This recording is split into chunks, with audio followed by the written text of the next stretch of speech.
Do you know what event has led to more deaths in our country than any other? It is the legalization of abortion. The Bible proves the sanctity of life that begins at conception. Jeremiah 1 verse 5 says, "Before I formed you in the womb, I knew you. Before you were born, I sanctified you." Abortion is known as the American Holocaust. Since the Roe v. Wade decision in 1973, over 16 million unborn babies have been killed by abortions. That number is greater than those lost in all the wars that have been fought in the history of America.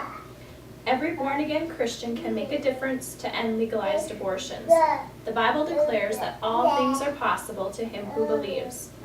What exactly is abortion? And is it really an unborn baby or a fetus? Who was Jane Roe from Roe v. Wade? And what is she doing now? What exactly can we as Christians in this nation do to make a difference? What exactly is abortion? And is it really an unborn baby or a fetus? The National Right to Life Association states the term abortion actually refers to any premature expulsion of a human fetus, whether naturally spontaneous as in a miscarriage or artificially induced as in a surgical or chemical abortion. Today, the most common usage of the term abortion applies to artificially induced abortions.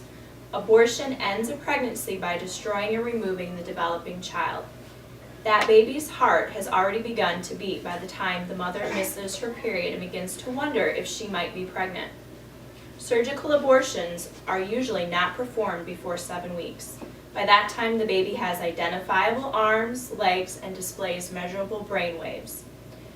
During the 7th through 10th weeks, when the majority of abortions are performed, fingers and genitals appear and the child's face is recognizably human. Is this an unborn baby or a fetus? Dr. James Kennedy from Coral Ridge Ministries said in a sermon that the term fetus is actually a Latin word which simply means an unborn baby. Who is Jane Roe from the famous Roe v. Wade Supreme Court decision, and what is she doing now? Norma McCorvey, also known as Jane Roe, told the American Family Association, "On March 17, 1970, I signed the affidavit that brought the Holocaust of abortion into America. And I thought I was doing something right. I thought I was doing something good, but I was wrong." After the Roe v. Wade Supreme Court decision, Norma made a career working in an abortion clinic. However, a family from Operation Rescue, the nation's leading pro-life activist group, lobbied at that clinic and began to build a friendship with Norma. Norma expressed, "It was an 8-year-old girl named Emily who eventually led me to the Lord. She was an evangelist. She was a counselor. She would walk up to women going into the abortion mill and hand out literature and ask them not to go in and hurt their babies." Today, Norma shares her personal experiences to shed light on the lives of Roe v. Wade through her own ministry organization called Crossing Over Ministry. What exactly can we as Christians do to make a difference in this nation to stop legalized abortion?